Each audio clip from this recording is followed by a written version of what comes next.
Oi, gente. Mucuyu, Colofé, Tumbaure, Mojuba, Saravá. Transação de respeito a nós, povo de matriz africana. Já de antemão, feliz Páscoa a todos, feliz Renascimento. E eu estou aproveitando esse minutinho aqui, que eu estou indo almoçar com a minha mãe, né? Hoje é dia de Páscoa, vizinho aqui com som alto, festejando, feliz. É um dia que a gente vai até a família para reviver, né? O chocolate, o ovo de Páscoa, o almoço em família, reviver, reacender um pouco mais essa esperança do que nós temos como base da nossa existência. Um filho de santo hoje de manhã, me desejar feliz Páscoa, ele me perguntou: pai, eu vi um texto assim, assim, assado, que fala de um zelador que diz que ele, além de entender a causa trans, além de entender a questão dos homens e mulheres trans, dentro do candomblé, né, que já é um assunto que é super inflamado, por isso que eu não pretendo dar minha opinião, pretendo dar uma dica de estudo para vocês. Esse zelador dizia que ele, diferente somente de entender, respeitar e se adequar à questão trans, ele também transformava trans em cargos, colocava o homem trans no cargo X, a mulher trans no cargo Y, colocando um local na fala do homem e da mulher trans. Gente, eu vou desligar os comentários só para poder não me desconcentrar, porque eu quero ser o mais breve possível, tá bom? Então, gente, o que eu quero dizer para vocês, na questão de uma dica para estudo, é a gente entender que a nossa infância, ela interfere em número, gênero e grau a todo tipo de referência da nossa vida adulta. Então, uma das maiores frustrações que um bebê pode enfrentar é perder o controle sobre o grau da sua necessidade no consumo pai e mãe. E aí, como dica de estudo, mais adiante, a gente vai encontrar Freud falando sobre a inveja do pênis e a Melanie Klein falando sobre a inveja da vagina. Então, logo, o mais masculino dos homens, a mais feminina das mulheres. Quando a gente fala o mais masculino dos homens, é o poder de ser o falo do outro, é o poder de ocupar um local fálico. Falo, como Freud dizia, logo pênis. E quando a gente fala da mais feminina das mulheres, é tomar o poder da mãe, assim como o mais masculino dos homens é tomar o poder do pai. Só que a gente fala uma coisa muito interessante e traz para os zeladores e povo trans que está nessa adequação do candomblé, o quanto o candomblé se adequa ao que eu preciso, o quanto eu tenho que me adequar ao candomblé. Fora as questões de gênero, a gente precisa se ater a todo esse volume de traumas um dia instituídos na infância de uma criança. O que eu deixo para vocês é a coerência. Antes de postar, de repostar, discutir, de debater, de embater, eu sempre digo: conhece o outro quem a si mesmo conhece, e sabe do outro quem a si mesmo sabe de si. Então, muito interessante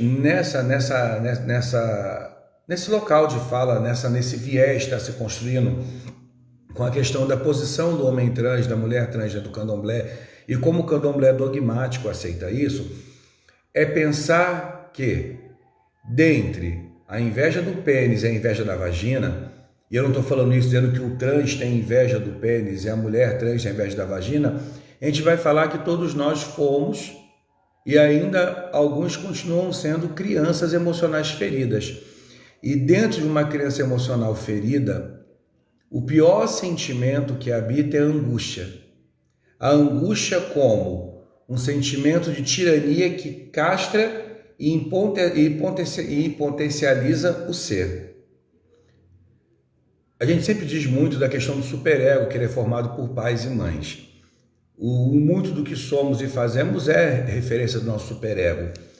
E quando a gente tem a angústia como um sentimento tirano, que castra e potencializa o nosso ser, a gente está falando do ódio e inveja da mulher, do ódio e inveja do homem.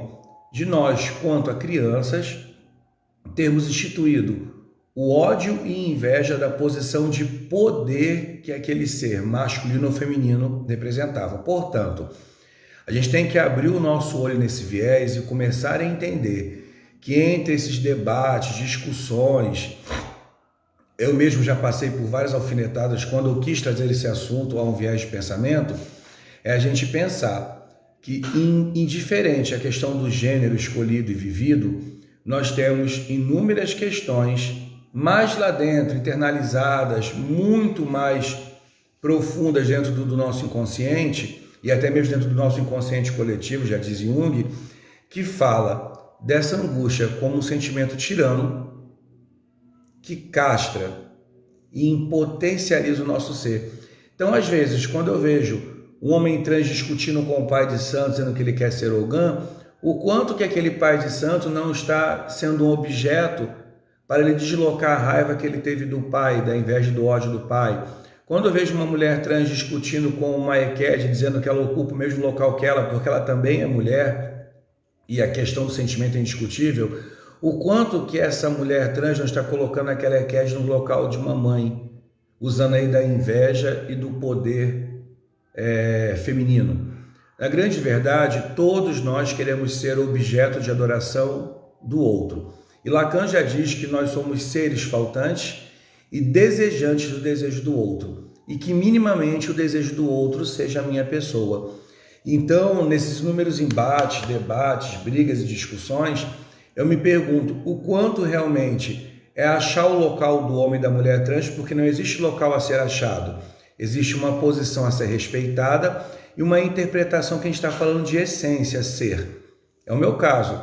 Eu habito nesse corpo. Como homem gay, teoricamente, está tudo muito confortável, porque eu tenho o semblante social que é aceitável, eu tenho uma preferência sexual que é contestada, mas sou um homem que roda de santo, sou babalorixá. Então, estou confortável nessa posição. Mas o quanto que eu já tive as minhas situações de desconforto ao querer ter e obter do outro um olhar de amor objetal e querer ser o objeto do outro.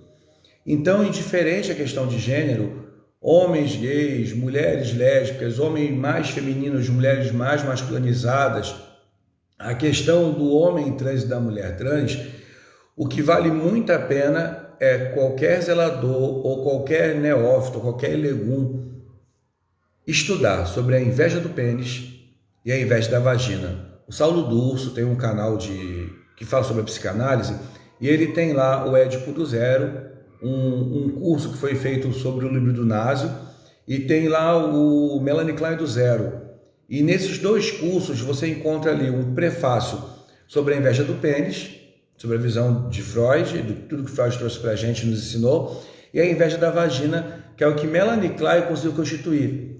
A menina sobre a inveja do poder do pênis, do poder do pai sobre a mãe. O menino sobre a inveja da vagina, sobre o poder da mãe sobre o pai. E por aí, gente.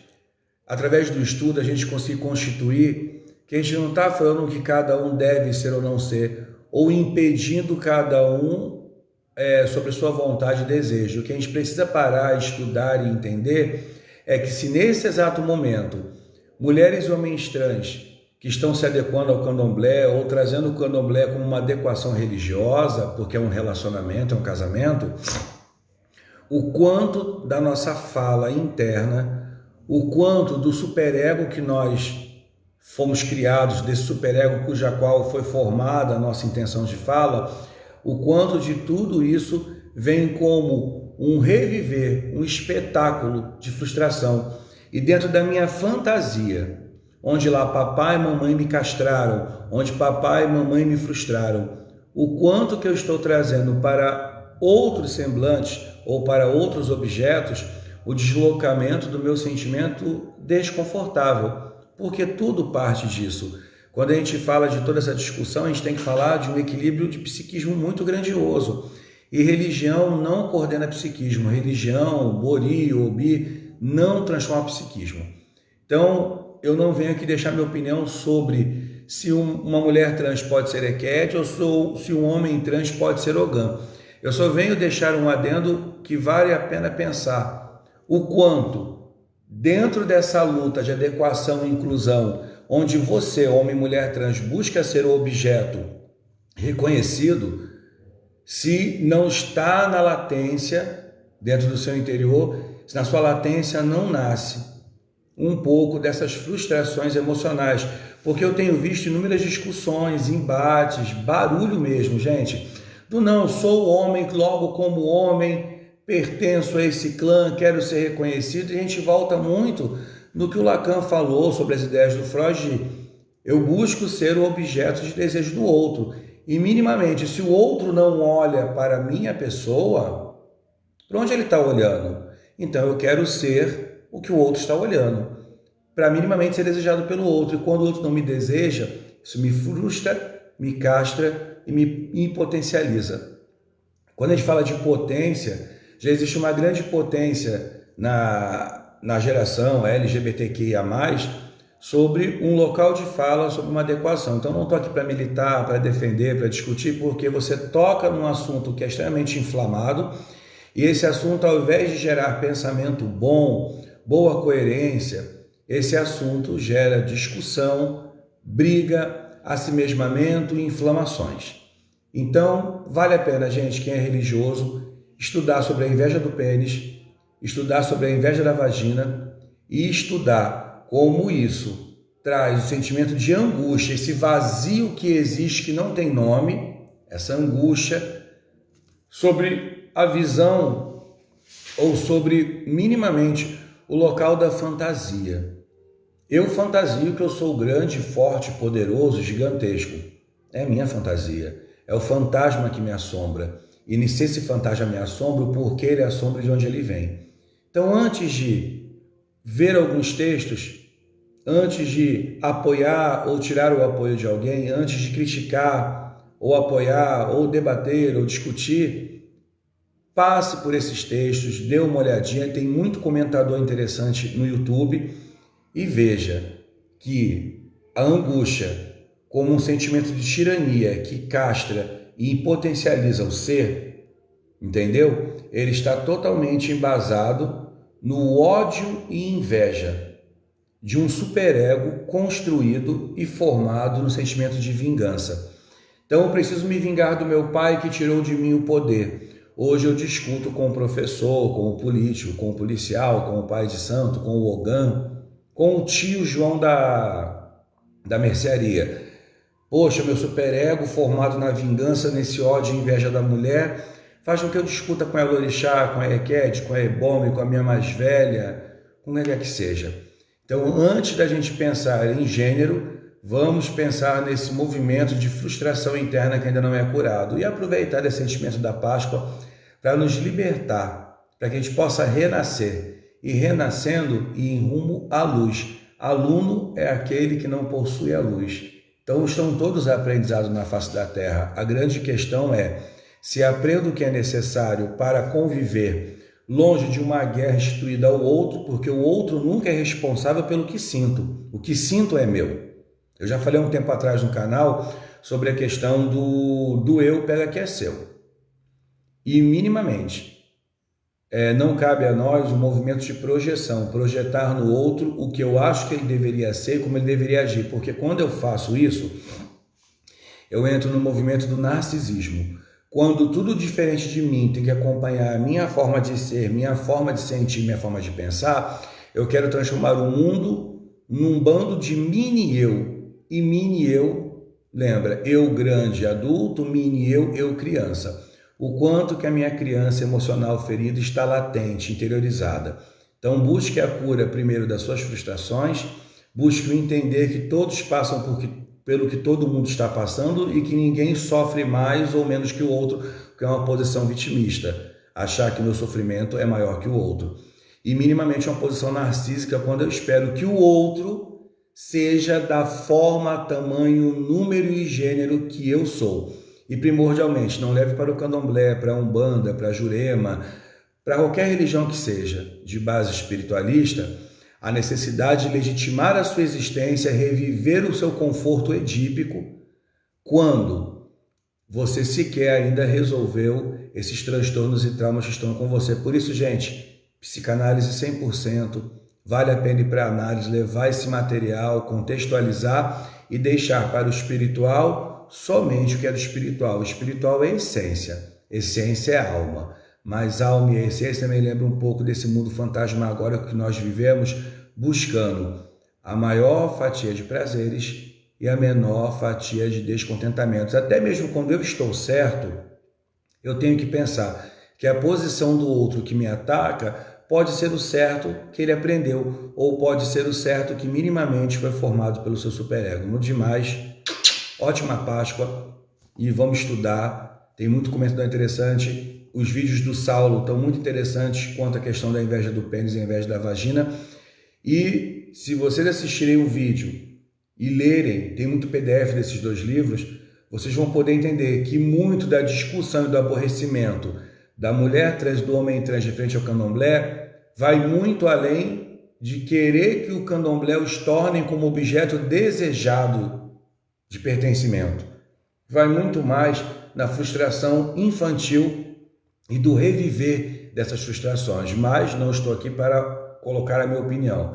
Afinal, todos que colocam a sua opinião nesse assunto muito inflamado, gera aquela roda de debates, acusações e perseguições e cultura de cancelamento. Eu só vim trazer dicas de estudo, desejar para vocês uma ótima Páscoa e dizer a vocês, pensem não somente na questão trans, na questão gay, na questão lésbica, na questão dos travestis, ou afins e por aí vai, mas pensem na sua angústia vivida como um sentimento tirano que castra e que hipotencializa você perante ao sentimento base da vingança e ódio do poder masculino e feminino que um dia tiraram de você, o sentimento de conforto pleno, daquele momento infantil onde você só tinha instinto, só tinha vontades. E hoje você busca adequação e reconhecimento. E não ser reconhecido pelo outro é lembrar que lá na infância, minha mãe e meu pai não reconheceram as minhas necessidades. Grande beijo, até um próximo encontro. Ótima Páscoa a todos. Fiquem com Deus.